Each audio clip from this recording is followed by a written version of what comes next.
کتنے خوش نصیب لوگ ہیں جن کے دن کا آغاز نماز فجر سے ہوتا ہے، اور سونے سے پہلے بھی وہ سجدہ ریز ہو کے اللہ کی نعمتوں کا شکرانہ ادا کرتے ہیں، اور جو دن خیریت سے گزرا اور عافیت کی گود میں نیند لینے کے لیے بڑھ رہے ہیں تو وہ شکرانے کا سجدہ کر رہے ہیں کہ مالک تیری توفیق سے مجھے خیریت سے یہ دن گزارنا نصیب ہوا۔ ہمارے بزرگ فرمایا کرتے تھے سونے سے پہلے 5 انگلیاں بھی گن لیا کرو، 5 نمازیں بھی گن لیا کرو۔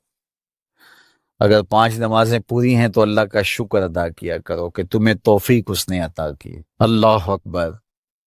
حضور علیہ السلام نے کچھ لوگوں کو دیکھا معراج کی شب کہ ان کے سر پتھروں سے کوٹے جا رہے ہیں، کچلے جانے کے بعد پھر دوبارہ سر صحیح کر دیے جاتے ہیں، پھر پتھروں سے ان کے سر کوٹے جاتے ہیں، ریزہ ریزہ ہو جاتے ہیں، پھر دوبارہ ان کے سر صحیح کر دیے جاتے ہیں۔ جبریل امین نے کہا حضور یہ آپ کی امت کے وہ لوگ ہیں جو نماز میں کاہلی کیا کرتے تھے، نماز میں سستی کیا کرتے، نماز پر بوجھ تھا کہ یہ وقت ہو گیا ہے اب پڑھنی پڑے گی، دیر کرتے رہتے، پہلے پڑھنا نہیں چاہتے تھے، اگر پڑھنی پڑھ بھی جاتی تو پھر نماز کی وجہ سے ان کے سر بوجھل رہتے تھے۔ آج ان کے وہ سر کوٹے جائیں گے۔ نوجوانوں بالخصوص میں آپ سے مخاطب ہوں، ماں باپ کو زور نہ لگانا پڑے، آپ کی منتیں نہ کرنی پڑیں، آپ کے ترلے نہ کرنے پڑیں، آپ کو جھڑکنا نہ پڑے، جب حیا علی الصلاح کی آواز آئے تم بستر سے چھلانگ لگا کے اٹھ جاؤ کہ میرے رب کا بلاوا ہے میرے نام۔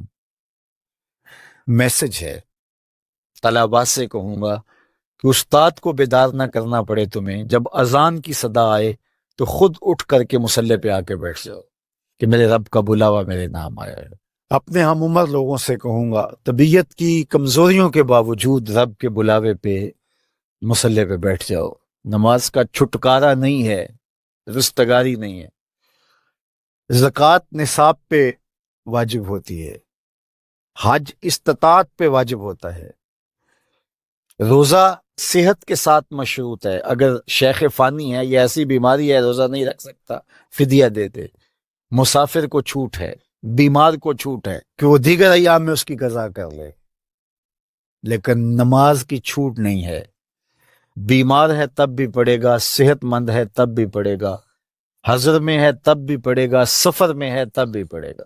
بالغ کے اوپر نماز کی کسی صورت میں بھی رخصت نہیں ہے۔ کھڑے ہو کے نہیں پڑھ سکتا بیٹھ کے پڑھ لے، بیٹھ کے نہیں پڑھ سکتا لیٹ کے پڑھ لے، اشارے سے پڑھ لے، وضو کے لیے پانی دستیاب نہیں ہے تو تیمم کر لے، حالت سفر میں ہے قصر کر لے، آدھی پڑھ لے پوری نہ پڑھے، دشمن کے مقابلے میں ہے صلاۃ الخوف کی صورت میں پڑھ لے۔ یہ نماز کا مسئلہ ہے، اتنی اہم نماز ہے۔ تو جن کے سر بوجھل رہے نماز سے، سردیوں میں ہوتا ہے اوپر نیچے نمازیں آ رہی ہوتی ہیں، ابھی عصر پڑھ کے گھر پہنچے تو پھر مغرب کی آ گئی، مغرب گھر کے پہنچے تو پھر عشاء کی آ گئی، تو کئی لوگ کہتے ہیں اے تو مولویاں نے آت چکی ایک، ابھی تو پڑھ کے آئے ہیں۔ تو کیوں شوق نہیں ہے تمہیں؟ ایک نماز کے بعد وہیں بیٹھ کے دوسری نماز کے انتظار میں مسجد میں قیام کرنے والا، اللہ اکبر، فرشتے ناز برداریاں کرتے ہیں۔ مسجد میں صحابہ بیٹھ جاتے ہیں، ایک نماز پڑھی اب دوسری پڑھ کے جائیں گے، دوسری پڑھی تو اب تیسری پڑھ کے جائیں گے، اور جب نماز کا وقت آتا تو وہ انتظار کرتے کہ ابھی تک اذان نہیں ہوئی۔ اور حضور جب حضرت بلال حبشی رضی اللہ تعالی عنہ کو اذان کے لیے کہتے تو کہتے ارحنا یا بلال، بلال اٹھو ہمارے دل کو راحت پہنچاؤ۔